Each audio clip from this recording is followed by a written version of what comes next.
भारत के पूर्व प्रधानमंत्री डॉक्टर मनमोहन सिंह का निधन हो चुका है। और आपको बता दें कि अचानक तबीयत खराब होने का कारण जो उनको कल जो है एम्स में भर्ती कराया गया, उसके बाद वहां के डॉक्टरों ने जो उनको मृत घोषित कर दिया। अभी उनका पार्थिव शरीर उनके घर पे पहुंच चुका है और उसके बाद जो है सभी नेता, चाहे विपक्षी के नेता हो, चाहे कोई ऐसा भारत में राजनेता नहीं है जो उनकी बुराई कर रहा हो। तो प्रोफेसर डॉक्टर अवनीश यादव हमारे साथ है, इनसे जानेंगे डॉक्टर मनमोहन सिंह की कुछ ऐसी कहानी है जो आपको जाननी चाहिए। उनका योगदान देश के लिए क्या था, ये सब चीजें जानेंगे। डॉक्टर साहब, स्वागत है आपका। जी बहुत बहुत धन्यवाद। और सबसे पहले तो हम देश के पूर्व प्रधानमंत्री, देश के सबसे बड़े अर्थशास्त्री डॉक्टर मनमोहन सिंह जी को, जो उनका कल दुखद देहांत हुआ, तो उस पे श्रद्धा सुमन अर्पित करना चाहते हैं। और पूरा देश ये जानना चाहता है, और देश के खैर खास तौर से जो युवा हैं उनको बहुत ही कम जानकारी होगी कि डॉक्टर मनमोहन सिंह जी आखिरकार किस तरह की हस्ती थे। बहुत ही शांत स्वभाव और सरल स्वभाव के धनी डॉक्टर मनमोहन सिंह पेशे से एक शिक्षक रहे हैं, इकोनॉमिक्स के प्रोफेसर रहे हैं। इकोनॉमिक्स में उन्होंने पीएचडी करी है। उसके बाद आरबीआई के गवर्नर रहे और तमाम जो सरकारी संस्थान हैं उनमें उच्च पदों पर आसीन रहे। साथ ही साथ वर्ल्ड बैंक में भी उन्होंने काम किया है। इसके बाद फाइनेंस सेक्रेटरी भी रहे हैं। राजीव जी के समय वो आरबीआई के गवर्नर रहे थे, जब राजीव गांधी जी देश के प्रधानमंत्री थे। उसके बाद 1987 में वो फाइनेंस सेक्रेटरी रहे हैं। और जब 1991 में मनमोहन सिंह जी देश के प्रधानमंत्री बने, तब उन्हें वित्त मंत्री पद का की जिम्मेदारी दी गई। और जो उनको वित्त मंत्री बनाया गया था, तो वो वाकया बड़ा ही दिलचस्प है।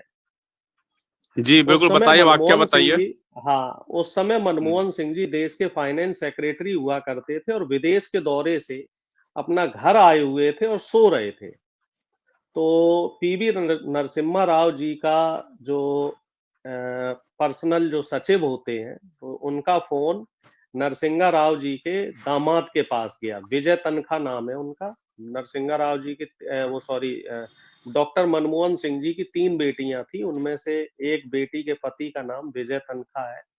तो विजय तनखा जी के पास उनका फोन गया और पूछा गया कि डॉक्टर साहब कहाँ हैं। तो उनके दामाद तनखा जी ने सूचित किया कि साहब डॉक्टर साहब अभी सो रहे हैं। तो तुरंत ही उन्होंने कहा कि जो प्रधानमंत्री जी हैं वो डॉक्टर साहब से मिलना चाहते हैं, आप ऐसा कीजिए, डॉक्टर साहब को जगाइए और आप दोनों लोग प्रधानमंत्री आवास पर आ जाइए। तो रात के रात ही डॉक्टर साहब को जगाया गया और डॉक्टर साहब वहां पहुंचे। और मनमोहन सिंह जी ने जब वहां पहुंचे तो पूछा, साहब मैं तो विदेश यात्रा से आया हुआ था, थका मांदा था, तो आपने अचानक बुलाया। तब इतना सिंपल और सादगी भरा व्यक्ति कोई और व्यक्ति होता तो हो सकता है वो ये कह देते कि हम सुबह मिलेंगे, हम थके हुए हैं। क्योंकि फाइनेंस सेक्रेटरी की भी पोस्ट कोई छोटी मोटी पोस्ट नहीं होती, या कोई बहाना बना देते, टालम टोल कर देते। वो तुरंत वहां पहुंचे और पहुंचने के बाद जब उनसे बोला गया कि देश के आर्थिक हालात इस समय ठीक नहीं, आप लोगों को जानकारी हो कि 1984 से 89 तक राजीव गांधी जी की सरकार थी, और उसके बाद 2 साल मिली जुली सरकार चली थी, जिसमें जनता दल और बीजेपी ने मिलके लगभग 2 साल देश पे राज किया था। और उस 2 साल के दौरान जो देश की इकोनॉमी और अर्थव्यवस्था है उसकी कमर टूट गई थी, क्योंकि बीजेपी जनता दल को बाहर से समर्थन दे रहा था और सरकार का विरोध भी कर रहा था, और सरकार को अच्छे से चलाने नहीं दिया जा रहा था। उसी समय कश्मीरी हिंदुओं का जो जम्मी कश्मीर का मसला था वो भी हुआ था। और इस कमर तोड़ अर्थव्यवस्था की जब जिम्मेदारी मनमोहन सिंह जी को दी गई, तो मनमोहन सिंह जी ने उसको सहर्ष स्वीकार किया और देश की इकोनॉमी को पटरी पर लाए, आम आदमी का ध्यान रखा। मनमोहन सिंह जी की सरकार जो जब वित्त मंत्री रहे 5 साल, तो एक बात बड़ी खास थी जो उस समय के, मैं अपने पिताजी से सुनता हूं, आपने भी सुना होगा अपने पिताजी से, वो 5 साल के दौर में पीवी नरसिम्हा राव ने महंगाई नहीं बढ़ने दी। ये कहा जाता था कि पीवी नरसिम्हा राव के समय में जो मध्यम वर्गीय परिवार था, निम्न वर्गीय परिवार था, उस पे महंगाई का बोझ बिल्कुल भी नहीं बढ़ा। लेकिन उसके पीछे सूत्रधार कौन था? सूत्रधार थे डॉक्टर मनमोहन सिंह। फिर वाजपेयी जी की सरकार बनी और महंगाई बेतहाशा बढ़ी। 2004 में जब सोनिया गांधी जी ने प्रधानमंत्री पद डॉक्टर साहब वो वाला किस्सा स्वीकार भी नहीं किया। सुनाइएगा, मारुति जी 800 की कहानी, जो मनमोहन सिंह बड़ी बड़े प्रचलित, सादगी और सरल बड़ी स्वभाव के थे, कहा जाता था कि BMW छोड़ के वो मारुति 800 पे बैठना चाहते थे। ये क्या क्या कहानी मैं थी, या क्या मैं किस्सा है, या कुछ मैं सच्चाई है इसमें? मैं उसी मैं उसी किस्से पे आ रहा हूं। जब 2004 में सोनिया गांधी जी को ने प्रधानमंत्री बनने से मना किया, यूपीए की सरकार बनी, तो प्रधानमंत्री निर्विरोध तरीके से डॉक्टर मनमोहन सिंह जी को बनाया गया। उस समय भी आपको ध्यान होगा 2007 में पूरे विश्व की अर्थव्यवस्था चरमरा गई थी, शेयर मार्केट डाउन हो गया था, लेकिन प्रधानमंत्री डॉक्टर मनमोहन सिंह जी की जो दूरगामी नीति थी उसने देश की अर्थव्यवस्था को नहीं गिरने दिया। इसके अलावा एक बात और बहुत फेमस है, जो एमएसएमई और जो लघु उद्योग, मध्यम वर्गीय उद्योग जो आज देश में चल रहे हैं, जिसका क्रेडिट मोदी जी खाना चाह रहे हैं, इस एमएसएमई को लाने का श्रेय डॉक्टर मनमोहन सिंह जी को जाता है। लघु उद्योग देश में जो चले हैं वो डॉक्टर मनमोहन सिंह जी की वजह से चले हैं। अब आ जाते हैं हम बीएमडब्ल्यू के किस्से पर। आपको जानकारी होगी कि प्रधानमंत्री के प्रोटोकॉल में जब से इंदिरा जी की डेथ हुई है तो वो बीएमडब्ल्यू गाड़ियां प्रधानमंत्री को दी जाती हैं और उनके प्रोटोकॉल में वही गाड़ियां रहती हैं। एक बात बड़ी खासी प्रचलित है, जब तक मनमोहन सिंह जी वित्त मंत्री रहे, फाइनेंस सेक्रेटरी रहे और आरबीआई के गवर्नर भी रहे, तब तक वो अपनी मारुति 800 गाड़ी से चलते थे। जो उनकी जी एसपीजी में लोग हैं और जो उनके खास लोग थे, जो सचिव वगैरह थे, वो सब ये कहते थे कि प्रधानमंत्री बनने के बाद भी उनके आवास में जो प्रधानमंत्री की गाड़ी थी, उस गाड़ी के बिल्कुल पीछे उनकी लाल चमचमाती हुई मारुति 800 गाड़ी रखी रहती थी। और जब भी वो जी प्रधानमंत्री आवास से निकलते थे तो अक्सर जी अपने सुरक्षा सलाहकारों से ये कहते थे कि मुझे बीएमडब्ल्यू में चलना कतई पसंद नहीं है, मैं मारुति 800 में चलना पसंद करूंगा। क्या ऐसा हो सकता है कि आप लोग बीएमडब्ल्यू गाड़ी में जाओ और मैं मारुति 800 गाड़ी से आपके पीछे पीछे या काफिले में साथ में आ जाऊं? तो सुरक्षा कारणों का हवाला देके ये बोला जाता था कि जो प्रोटोकॉल है, जो सुरक्षा दृष्टि है, उस दृष्टि के हिसाब से बीएमडब्ल्यू गाड़ी को ही प्रधानमंत्री के लिए बनाया गया है, क्योंकि इंदिरा गांधी जी की मृत्यु के बाद प्रधानमंत्री के प्रोटोकॉल में ये गाड़ी लगाई गई थी। तो चाहे या ना चाहे कोई भी प्रधानमंत्री हो, वो उसी गाड़ी से चलेगा, क्योंकि सुरक्षा का हवाला है। और साथ ही साथ एक बात और प्रचलित है प्रधानमंत्री मोदी जी, मनमोहन जी के लिए, जहां एक तरफ बाकी जो प्रधानमंत्री हैं, जो अब जी जी प्रधानमंत्री हैं, ये देखा जाता है कि पूरे सरकारी ठाठ बाठ में, राष्ट्रीय ठाठ बाठ में रहते हैं। जब मनमोहन सिंह जी प्रधानमंत्री थे तो खान मार्केट के लोग बड़े दुखी रहा करते थे। तो लोगों से पूछा गया तो क्या जो वहां की बड़ी बड़ी मटन शॉप है, वो कह रहे हैं कि जब प्रधानमंत्री अटल बिहारी वाजपेयी थे तो साहब यहाँ से मटन और चिकन जो है भारी मात्रा में जाता था, दावतें होती थी। और बोले अब, बिल्कुल बोले ये प्रधानमंत्री तो ऐसा है, ना तो ये खाता है ना खिलाता है, शुद्ध शाकाहारी है, सादा भोजन करता है। इसके अलावा जो प्रधानमंत्री आवास में जब कोई मरम्मत का काम होना होता था तो मनमोहन सिंह जी हमेशा ये कहते थे कि ये सामान, कोई भी सामान हो, वो रिप्लेस नहीं होगा, उसकी मरम्मत कराई जाएगी। और उतनी ही सादगी पसंद उनकी धर्म पत्नी थी, वो भी बिल्कुल सादा कपड़ों में रहती थी और वो अधिकारियों को एडवांस में मरम्मत के पैसे अपनी तनख्वाह से देती थी। ये बहुत कम लोगों को मालूम है कि प्रधानमंत्री के जो भी खर्चे होते थे, उन खर्चों में से, निजी खर्चों में से, उस पैसे का यूज, मतलब जो भी मरम्मत का काम होना है, मान लीजिए बाथरूम में फिटिंग होनी है या कहीं टाइल टूट गया है, तो सारी मरम्मत प्रधानमंत्री के अपने खुद के खर्चे से होता है। और इस बात का कभी भी प्रधानमंत्री मनमोहन सिंह जी ने कोई प्रचार प्रसार नहीं किया। यहां तक कि अब देखिए, अब ऐसे प्रधानमंत्री हैं कि अगर बिल्कुल छींक भी देते हैं तो वो राष्ट्रीय सवाल बन जाता है कि प्रधानमंत्री जी को छींक कैसे आ गई। और आपने वो भी वाकया सुना होगा जो अब प्रधानमंत्री हैं कि साहब आप आम काट के खाते हैं, चूस के खाते हैं कि कैसे खाते हैं। और एक प्रधानमंत्री ऐसे थे जिसने देश की पूरी इकोनॉमी चलाई।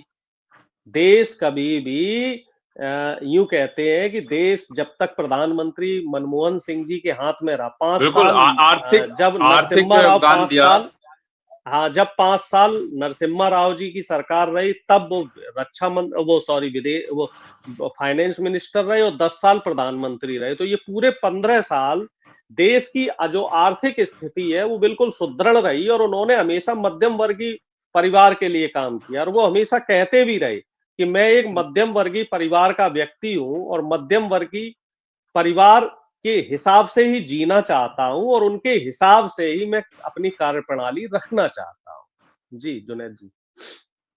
जी, आज जिस हिसाब से मौसम है, क्या लगता है बादल भी रो रहे हैं, ये क्षति कभी पूर्ण हो पाएगी क्या? देखिए, ये बिल्कुल ही ना पूरी होने वाली क्षति है। हालांकि एक सृष्टि का नियम है कि जो व्यक्ति आया है वो जाएगा, लेकिन कहीं ना कहीं प्रधानमंत्री मनमोहन सिंह जी एक ऐसे प्रधानमंत्री रहे हैं जिनका देश के योगदान में एक बड़ा अ, अहम हिस्सा रहेगा। 10 साल यूपीए सरकार में, 10 साल प्रधानमंत्री रहना, 5 साल वित्त मंत्री रहना, फाइनेंस सेक्रेटरी रहना, आरबीआई का गवर्नर रहना, इकोनॉमिक्स का प्रोफेसर रहना, और वर्ल्ड बैंक में भी वो बड़े अहम पद पर रहे हैं, और लगभग उन्होंने 75 साल सक्रिय राजनीति करी है। उनके हुँ, लिए एक बचपन में भी एक किस्सा बड़ा फेमस है, बड़ा प्रचलित है। बिल्कुल। अगर आप 2 मिनट जी। मौका दें तो मैं उस किस्से को भी साझा करना चाहूंगा।